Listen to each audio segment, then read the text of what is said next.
शरणागत जो होता है उसमें ये चार बातें बहुत जोर से जागृत होती है। सबसे पहली बात, निरंतर भगवान का स्मरण छूट नहीं सकता।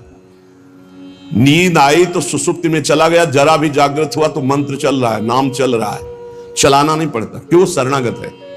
थोड़े दिन अभ्यास कर लो, ऐसा होने लगेगा। देखो इतने लोग बैठे हैं, आप सो के उठते हो तो आपका पहला चिंतन क्या होता है? क्या मंत्र होता है? भगवान का नाम प्रियालाल आते हैं आपके चिंतन में? क्या आता है चिंतन? पहला चिंतन। अगर पहला चिंतन प्रभु है तो शरणागति पुष्ट हुए। सो के उठे, चल क्या रहा है? अगर प्रभु नहीं तो अभी शरणागति नहीं। पहला लक्षण। हमें लगता है कि आप लोग अनमोकिए होंगे, आप लोग शरणागत हैं कि आप जब सो के उठे तो आपका मंत्र चल रहा है, नाम चल रहा है, चतुरासी जी का कोई पद चल रहा है, या फिर ये चिंतन चल रहा है, राधा राधा राधा, चलो जल्दी स्नान करके फिर सत्संग में चलना है। फिर ये भागवतिक चिंतन, हमें लगता है कि ये दूसरी कोटि का चिंतन होगा, चलो स्नान करते हैं फिर। ऐसा पहला चिंतन होगा श्री जी का। ऐसा होता है? आप लोग देखिए, ऐसा होता है कि आप सो के उठे, आपका चिंतन श्री जी का चालू है? पक्का? आप लोग देख लीजिए, अगर ऐसा है तो उसका परिणाम निश्चिंतता, निर्भयता, निशोकता निश्चित जागृत हो जाएगी। और उसी का प्रातःकालीन उठने पर चिंतन चलेगा जो शयन के समय गाढ़ चिंतन करते हुए सोया है। ऐसे सुषुप्त के समय बिल्कुल ठीक वही अवस्था। अगर आप जो चिंतन कर रहे हैं तो जगते ही वही चिंतन आएगा ये। और अगर जीवन भर भजन किए हो तो मरते समय वही चिंतन आएगा पक्का। जैसे जगते समय ऐसे मरते समय। इसीलिए भक्त निश्चिंत हो जाता है शरणागत। पहला, शरणागति का जांच करो हृदय में, भगवान का निरंतर चिंतन, प्रभु का निरंतर भजन। अगर नहीं हो रहा तो किसी अन्य का आश्रय लियो, वस्तु का, व्यक्ति का, स्थान का, भोग का, लिख लो आप दिमाग में चाहे कागज में। उस आश्रय का मिटिया मेट हुए बिना शरणागति पुष्ट नहीं होगी। आप अगर ईमानदारी से छोड़ दो तो छोड़ दो, नहीं भगवान फिर जो कहते हैं ना कि जो मेरा होता मैं, फिर उनका जो ऑपरेशन होगा वो शायद है कि सह ना पाओ, क्योंकि शरणागत हो छोड़ेंगे नहीं। वचन से भी शरणागत हो आप छोड़ेंगे नहीं, तो उनका स्वभाव हम आपको बता रहे हैं। और हर ऑपरेशन बेहोश होके होता है। हमारे प्रभु ऑपरेशन होश का इंजेक्शन लगा करते, पहले होश का इंजेक्शन, पूरी चेतना, फिर ऑपरेशन करते हैं, क्योंकि जड़ से मिटाना है। निरंतर भजन क्यों नहीं होता? इसका उत्तर है आपका कोई अन्य आश्रय है। कोई है व्यक्ति, वस्तु, स्थान, पदार्थ, पद, कुछ है जिसको तुम भजन से भी अधिक मानते हो, प्रभु से भी अधिक मानते हो, इसीलिए आपका भजन नहीं होता। जो सर्वतोभावेन शरणागत है, भजन करना नहीं पड़ता, भजन होता है। चलना प्रदक्षिणा होती है, बोलना स्तोत्र होता है, सोना समाधि होती है, भोजन पाना यज्ञ होती है, हर चेष्टा उनकी भजन होती है। दूसरा, अपने प्रभु से कुछ ना चाहें, यहां तक कि मोक्ष भी ना चाहें। क्यों चाहें? क्या आप जानते नहीं हो कि क्या करना है? सर्वज्ञ हो, जब जो चाहे करो, हम राजी हैं। पहला, निरंतर भगवान का भजन। दूसरा, अपने प्रभु से कोई भी मांग ना रखना, शर्त ना रखना। जो शर्त होता है वो प्रेम नहीं होता। प्रेम में कोई शर्त नहीं होती, सौदेबाजी नहीं होती। प्रेम में सौदेबाजी नहीं होती, सौदेबाजी प्रेम नहीं होता, पक्की बात सुनो। तीसरा, प्रभु के हर विधान में आनंदित होना। प्रभु के हर विधान में आनंदित कौन होता है? शरणागत। नहीं तो विधान की जांच होती है, अनुकूल है कि प्रतिकूल। प्रतिकूल है तो नो नो नो। ये जो कच्चाई होती है शरणागति में, वो भरभरा जाता है, शोकित हो जाता है, इधर उधर डगमगा के आश्रय लेने लगता है। हर विधान उनका मंगलमय। चौथा, भगवान के किसी भी विधान में विरोध भाव ना करना। भगवान के प्रत्येक विधान में आनंदित रहना, भगवान के किसी भी विधान में विरोध न करना। जो किया अच्छा हो रहा है, नहीं बहुत हाहाकार मचने वाला है, सब नहीं, जो प्रभु का विधान है वो मंगलमय है, सब मंगलमय है। चार बातें शरणागति में आती। निरंतर भजन, किसी भी तरह की भगवान से कोई शर्त चाह नहीं, उनके हर विधान में आनंदित रहना, भगवान के विधान को प्रतिकूल मान करके विरोध भाव नाना, विपरीत भावना नाना। अब निश्चिंत हो जाओ, तुम्हारी जिम्मेवारी श्री भगवान ने ले ली, शरणागत हो। अब तुम्हें किसी भी तरह का दुख आवे तो उबना नहीं है, वो सुख है, दुख रूप लेके आ रहा है। जैसे माया दुख भेजती सुख रूप में, पार्सल में ऊपर लिखा होता है सुख, और जब खोलो अंदर तो होता है दुख। जिसे तुम सुख समझते हो ये सुख नहीं, सुख की छाया है, समझ पड़ती नहीं, ये गिरधर की माया है, भारी दुख है। दुखालयम शाश्वतम में जो भी पोस्ट आता है आपके पास वो दुखद ही है। माया भेजती है सामने वस्तु व्यक्ति स्थान, उसके परिणाम में अशांति दुख और आपके भजन की हानि पक्का, ये देख लीजिए। जन्म भर भगवान के साथ अर्जुन जी रहे हर समय, लेकिन गीता का उपदेश प्रारंभ हुआ शिष्यस्ते हम साधिमाम त्वाम प्रपन्नम। प्रपन्न से ही ज्ञान की उत्पत्ति होती है। जो भगवान की शरणागति, उसी से शुद्ध ज्ञान होता है। तब तक भगवान अंदर बैठे हैं, ज्ञान प्रकाशित नहीं करेंगे। जैसे अर्जुन जी के साथ रहते हुए गीता को उपदेश कब दिया? जब अर्जुन जी ने कहा शिष्यस्ते हम साधिमाम त्वाम प्रपन्नम, मैं आपका शिष्य हूं, आपका शरणागत हूं, आप मुझे ज्ञान। भगवान गीता जी, ज्ञान का फल क्या हुआ? बोले नष्टो मोहा स्मृतिर्लब्धा तत्प्रसादान्मयाच्युता, मोह का नाश हो गया, स्मृति जागृत हो गई आपके कृपा प्रसाद से, हे गोविंद हे अच्युत। तो इसी प्रकार हमारे अंदर भी सब ज्ञान जागृत हो जाएगा, पहले हम भगवान की शरणागत हों। त्वाम प्रपन्नम, भगवान का सर्व समर्पण भाव ही सब दिव्यताएं जागृत करता है। भगवान के प्रति जितना समर्पित होते जाओगे उतने दिव्य ज्ञान होता चला जाएगा, और जो चीजें आपकी दुर्गति कराने वाली वो सब भस्म होती चली जाएंगी। जब कुछ नष्ट होने लगे तो क्षोभ मत करना, वो नष्ट जरूरी था होना, ये बात दिमाग में बैठा लो। कुछ पकड़े मत रहना, क्योंकि भगवान को जो लगेगा वो हटा देंगे, वो नष्ट कर देंगे। जो वस्तु भगवान नष्ट करे तो जान लो परम मंगल विधान, ये वस्तु हमें भगवत प्राप्ति में बाधा पहुंचा देती, इसलिए भगवान ने उसे नष्ट कर दिया। भगवान को समर्पित वस्तु के नष्ट होने में तुम्हें क्यों जलन हुई? क्योंकि तुमने तो भगवान को अपना सर्वस्व मानकर समर्पित कर दिया। अब तुम्हारे पास अपना कहलाने के लिए सिर्फ भगवान है, और भगवान की सब वस्तु जब जो चाहे हटा ले, जब जो चाहे रख ले। जरा इस पर विचार करो। आप राजी हो शरणागत? आपके पास अपना कहने वाला शब्द केवल भगवान के लिए है, और जो भी कुछ आपके पास है वो सब भगवान का है। वो चाहे अभी बुला ले, चाहे वर्षों रखे, चाहे अभी नष्ट कर ले, चाहे और बढ़ा दे। क्या राजी हो इस बात में शरणागति पर? अंदर से देख लो, तुमने तो दे दिया भगवान को, और तुम्हारा था कब, और वो था कौन, तुम्हें पता है? नहीं पता। इसी अज्ञान का नाश करने के लिए पहले ये बात स्वीकार करो, अपना कहने के लिए हमारे पास अब एक बात रह गई है, प्रभु। हमारे पास जो कुछ है, शरीर मन प्राण आत्मा परिवार धन संपत्ति, सब प्रभु को दे दिया। शुभम तभी वास्तिता। अब जब प्रभु को दे दिया तो जब मन आवे तब ले ले। जैसे हम अपने घर की कोई वस्तु किसी को दे दिया, वो कह रहा है रखे रहो, हम ले लेंगे। अब जब कभी वो ले ले तो ईमानदारी से हमको दुख नहीं होना चाहिए, क्योंकि हमने उसको दे दिया। अब आप देख लीजिए, तुम जो भी करते हो वो मेरे को समर्पित कर दो। एक एक बात समझ लो। यहां यत करो से कहा है, ये करो ऐसा नहीं कहा। तुमसे जो भी हो रहा है तुम भगवान को समर्पित करो।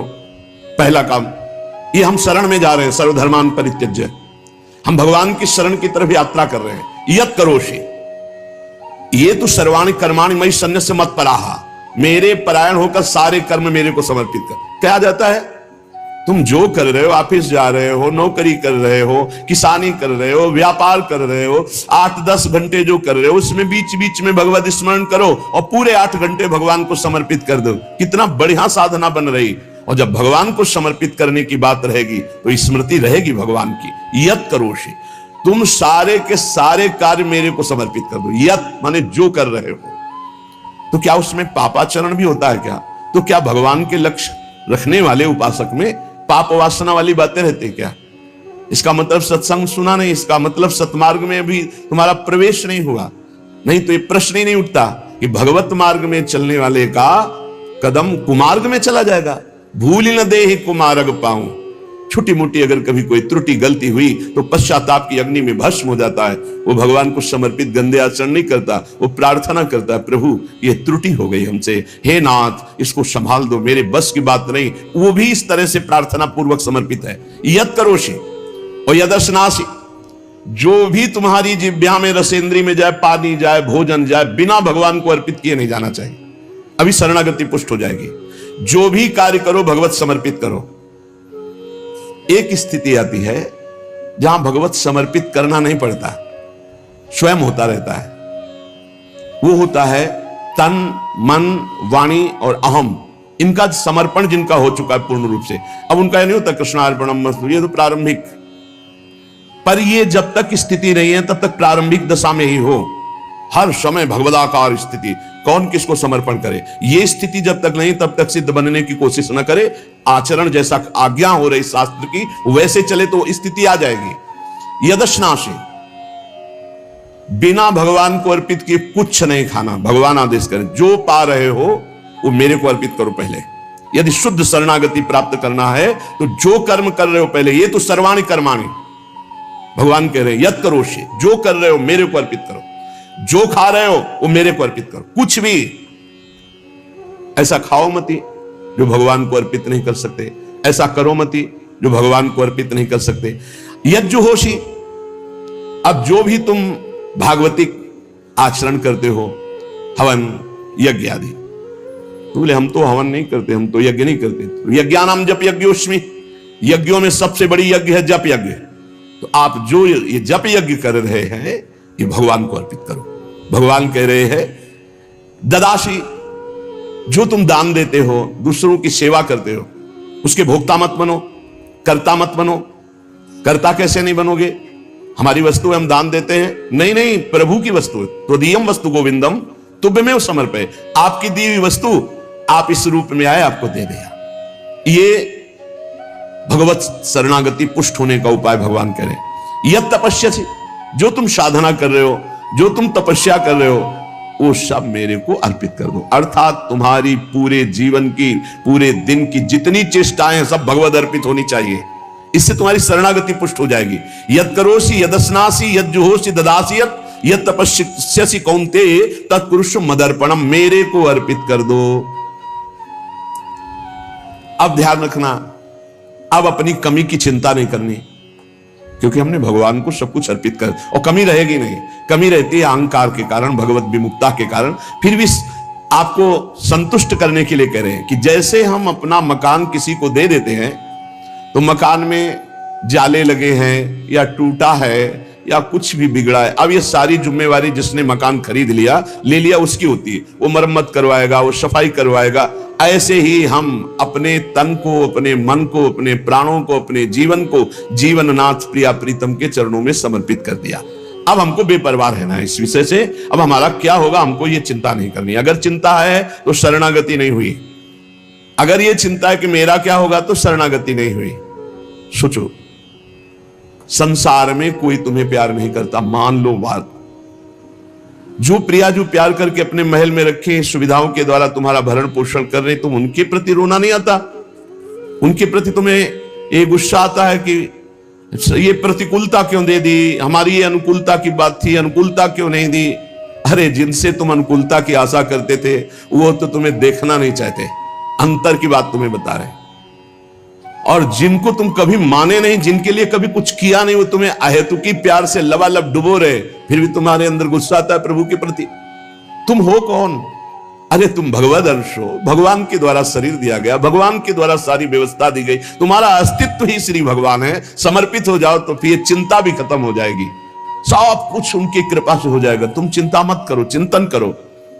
भगवान हमें मोक्ष दे दे, भगवान हमें स्वर्ग दे दे, भगवान हमें अनुकूलता दे दे, भगवान हमें अमुक वस्तु दे दे, ऐसा सोचने वाला समर्पण नहीं हुआ, अभी शरणागत नहीं हुआ। सर्व समर्पण में ये सोच ही नहीं रह जाती।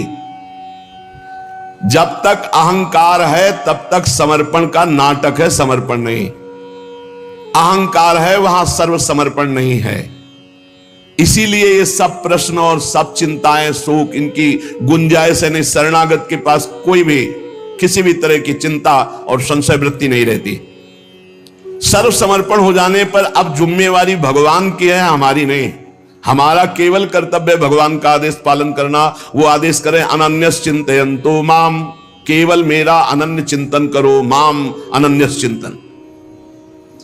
जिस प्रकार पतिव्रता पत्नी पर पति का पूर्ण अधिकार होता है, उसी प्रकार पत्नी का पति के संपूर्ण वैभव पर भी अधिकार और गोत्र पर भी अधिकार। वही नाम, वही गोत्र, वही संपत्ति। जिसके जीवन में भगवान के प्रति समर्पण आ गया तो उसकी ठसक हो जाती। तुम किस गोत्र के हो? बोले अच्युत गोत्र, श्री हरिवंश सुगोत्र कुल, जो अपनी महिमा से कभी च्युत नहीं होते। उन हम भगवान के हैं। अब हमारा गोत्र, हमारी जाति, हमारा कुल भगवान है। और यही सिद्धांत परम सत्य है। एक माई आके बहुत रोई और कही जिंदगी हो गई, नौ दुर्गा पूरी रहती थी, रोज शंकर जी को जल चढ़ाती और रोती जा रही थी। और मतलब हो सकता है 65 वर्ष की, हमारे पति को ले लिया, हमारी पूरी श्रद्धा नष्ट हो गई, जीवन भर व्रत। और शरणागति को समझो भाई, बहुत आनंद आ जाएगा आपके पास। अगर आप भगवत मार्ग में चल रहे हैं, शरणागत हैं, तो आपके पास अपना कहने के लिए अब कुछ नहीं बचा, वो केवल श्री भगवान है। मेरे तो गिरधर गोपाल, दूसरों न कोई। अब दूसरी जो कुछ भी है वस्तु, व्यक्ति, स्थान, वो गोविंद का है। जब चाहे गोविंद ले ले, जब चाहे बढ़ा दे, जब चाहे घटा दे, जब चाहे नष्ट कर दे। तुम्हें दुख नहीं होना चाहिए। अगर दुख होता है तो अभी शरणागत नहीं हो। कितनी ऊंची स्थिति शरणागत की है। अब जो जीवन में प्रभु का शरणागत है, उसका पहला लक्षण कि निरंतर स्मरण करता है, तो अंत काल में भगवान का स्मरण होगा। अभी आपको बताया, जो रात्रि में सोते समय स्मरण करता है, उसका परिणाम जागते समय वही स्मरण। जो जीवन भर स्मरण करता है, तो अंतिम समय भगवत स्मरण होता है। और भगवान का वचन है, अंत काले च मामेव स्मरन मुक्त्वा कलेवरम यह प्रयात समद्भावम याति नास्त्यत्र संशयः। जो जीवन भर भजन करता है, उसका अंतिम समय भजन भगवान करवाते हैं, क्योंकि बड़ी दुखद स्थिति होती है। उस समय जब भगवत स्मरण करते हुए शरीर त्यागता है, तो सीधे भगवान को प्राप्त हो जाता है। आपको कल चर्चा के प्रारंभ में बताया था, गीता वाटिका में अग्निकांड हुआ था। बड़ा भयावना था, इतना भयावना था कि सब अर्धरात्रि में सो रहे, और 20 फूस की झोपड़ी बनी हुई थी। अखंड नाम कीर्तन 24 घंटे वाला, सालों। लगभग सब साधक मौनी थे, जो उन कुटियाओं में सो रहे थे, 2-2, 4-4। अल्पाहार, मौन, कोई बिल्कुल फलाहार, सब दिव्य साधना में लगे। अब जब आग लगी थी, वस्त्र, ठाकुर जी, पाठ के ग्रंथ, चित्रपट सब जल गए थे, क्योंकि सब उपासक ही थे। जब भाई जी हाहाकार सुनाई दिया तो भी निकले। तो उनका जो भोग के लिए घी है वो लाओ, बुरा है वो लाओ, और जो जाज्वल्यमान अग्नि डलवा, भगवान पधारे। चित्रपट, सिंहासन में विराजमान विग्रह है, क्योंकि छोटे छोटे विग्रह साधकों के पास, ग्रंथ पाठ के सब सब। फिर भाई जी ने मेरे भगवान इस रूप में आए। फिर साधकों को समझाया कि आपके अंदर बैठे हुए भगवान को अग्नि नहीं जला सकते, बाहर की लीला में खंडन मंडन होगा। आपने जो अंदर नाम चला रखा है, इस उपासना को कोई छू नहीं सकता। बाहर की उपासना में विघ्न पड़ेगा। बाहर की लीला एक अलग है, इसीलिए उपासक अंतर्मुखता पर प्रधानता रहे। अंतर्मुखता पर प्रधानता नहीं रहेगी, बोले हमारे भगवान गिर गए, कोई बहुत अनिष्ट होने वाला है, आग लग गई, कोई बहुत अनिष्ट। अरे अनिष्ट कैसे हो सकता है? मंगल भवन की शरण में अनिष्ट हो सकता है? बोले कोई विनाश लीला होगी। क्यों नहीं होगी? सृष्टि रचना लीला होती, पालन लीला होती, तो विनाश लीला होना कौन सा भयावा है भाई? 3 लीलाएं हैं, तो भयावा क्या है इसमें? विनाश होगा तो क्या विनाश होगा? अविनाशी का विनाश नहीं हो सकता। विनाशी को बचना नहीं है तो आज है, नहीं तो कल विनाश तो होना ही है। क्या परेशानी है? जब सब में भगवान को देखने की भावना ऐसी जागृत हो जाए कि भयावह स्थिति में भी आपको भगवान दिखाई दे, तो जानो बहुत जन्मों की साधना सिद्ध हो गई। भाई जी ने बूरा और घी डलवाया, इसमें लिखा है बूरा और घी डलवाया। भगवान आए, भगवान आए। बहुनाम जन्मनाम अन्ते ज्ञानवान माम प्रपद्यते वासुदेवा सर्वमिति सा महात्मा सुदुर्लभा। भगवान कहते हैं बहुत जन्मों की साधना जिनकी हो गई है और जिनका अंतिम जन्म है, उनको इस तत्व का बोध होता है कि सब में भगवान वासुदेव है। ये बोध होता है। ऐसा महात्मा बड़ा दुर्लभ है जो सब में भगवान को देखता है। मत्ता पर तरम नान्यत किंचिदस्ति धनंजय मई सर्वमिदं प्रोतम सूत्रे मणिगणाय। भगवान कहते हैं जैसे सूत की माला में सूत की मणियां, तो मणियां और माला सब कुछ सूत ही है, ऐसे ही भगवान में ये जगत भगवान में है।